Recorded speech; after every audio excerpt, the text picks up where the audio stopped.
मुत्तहिदा अरब अमारात की हुकूमत ने ओवरसीज को अपने मुल्क में एक महफूज माहौल फराहम करने और समाजी इस्तेहकाम के फरोग के लिए 31 दिसंबर 2024 तक एमनेस्टी स्कीम से फायदा उठाने का नादिर मौका फराहम कर दिया। General directorate of residency and foreign affair के director general lieutenant general Mohammed Ahmed Al Marri ने बताया कि ये मोहलत एक जामे हिकमत अमली का हिस्सा है। तमाम गैर मुल्की इस मौके से फायदा उठाकर अपनी कानूनी हैसियत को यकीनी बनाए। दुबई से डिस्कवर पाकिस्तान के director international affairs Arshad Anjum की खुसूसी रिपोर्ट। मुत्तहिदा अरब अमारात इस वक्त दुनिया भर के लिए एक कारोबारी हब और रोजगार का मरकज है, जहां की हुकूमत ने गैर मुल्की शहरियों को कारोबार, रोजगार और सैरो सयाहत के लिए गैर मामूली सहूलतें दे रखी हैं। ताहम कुछ गैर कानूनी रिहायशियों की वजह से दुबई के कवानीन और ज़ाब्ते में खलल पैदा होता है। दुबई की हुकूमत ने अपने और गैर मुल्की शहरियों को महफूज माहौल फराहम करने और समाजी इस्तेहकाम के लिए बहुत ही लचकदार एमनेस्टी स्कीम मुतारिफ कराई है। इसकी तफसीलात से आगाह करने के लिए general directorate of residency and foreign affair के director general Mohammed Ahmed Al Marri ने प्रेस कॉन्फ्रेंस में अमाराती रिहायशी कवानीन की खिलाफ वर्जी करने वालों से अपील की है कि वो 31 दिसंबर 2024 तक फराहम करदा एमनेस्टी स्कीम की आखिरी मौके से फायदा उठाएं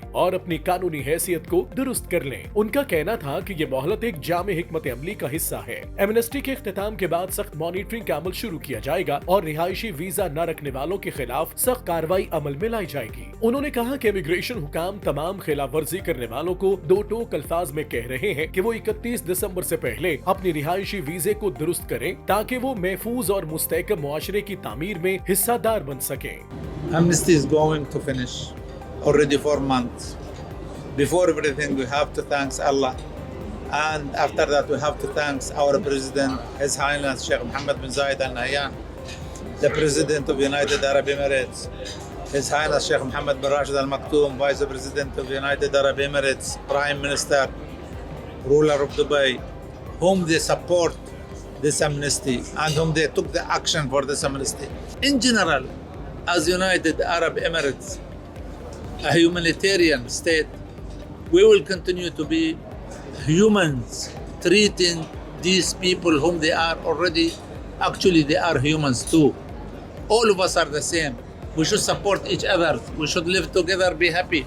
Our responsibility to make everybody living in United Arab Emirates happy and happy. Lieutenant general Ahmed Al Marri ने मजीद बताया कि दुबई के general directorate of residency and foreign affair के वेबसाइट पर डायरेक्टर जनरल से राब्ता करने की सहूलत मौजूद है, जो तमाम शहरियों और रिहायशियों के लिए एक अहम जरिया है। उन्होंने कहा कि सर्विस के जरिए तमाम अफराद अपने सवालात, आरा और तजावीज बराह रास्त डायरेक्टर जनरल तक पहुँचा सकते हैं, जिससे शफाफियत को फरोग मिलता है। इमिग्रेशन हुकाम ने यकीन दिलाया कि उनकी कोशिशें सिर्फ कवानीन के नफाज तक महदूद नहीं है, बल्कि वो इस एमनेस्टी स्कीम से फायदा उठाने वालों से मुकम्मल ताउन और सहूलत फराहम कर रही है। दुबई के इलाके अलवीर में कायम वीजा एमनेस्टी सेंटर समेत मखसूस मराकज तमाम अफराद को आसान और महफूज तरीके से अपनी कानूनी हैसियत ठीक करने में मदद फराहम करते हैं। वाज़ेह रहे कि इस शानदार एमनेस्टी स्कीम से यूएई में मुकीम पाकिस्तानी शहरी भरपूर फायदा उठाएं और बरादर इस्लामी मुल्क के इन कवानीन की पासदारी करें और वहाँ मुस्तहकम मुआशरे की तश्कील में अपना हिस्सा डालें, क्योंकि हर मुल्क को ये इस्तेहकाक हासिल है कि वो अपनी रियासत के मकामी कवानीन पर अमल दरामद यकीनी बनाए। इस हवाले से ये बात खुशाइंद है कि पाकिस्तानी कौंसलेट ने भी यकीन दिलाया है कि इस अमल को आसान बनाने के लिए हर मुमकिन ताउन फराहम किया जा रहा है।